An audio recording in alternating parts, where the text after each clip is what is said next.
Well, 1982 Gay Games were an especially important time for me because I had been fired as the coach of Canada's national volleyball team in April was my last, or actually March was my last time. And so in May I came back to Vancouver where I had some community,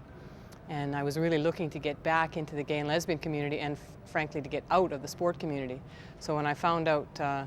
that the games were happening in San Francisco, and in fact I was in a new relationship and my partner was playing in San Francisco, I went down to watch, and for me it was like coming back to a healthy place where my lifestyle and my sexuality was celebrated as opposed to being the cause for being actually thrown out of a sport environment. It was a place where that was celebrated, and it was really a healing experience to have 10 days of people who sort of actually were drawn to me and liked me because I was a lesbian in sport, as opposed to trying to get me out of the sport environment because of who I was. So that really had me convinced that what Tom Waddell was talking about with the Gay Games was something that was critically important for women in sport and critically important for me as an individual.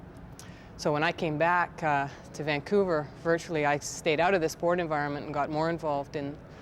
the lesbian community and also much more involved in the feminist community in Vancouver,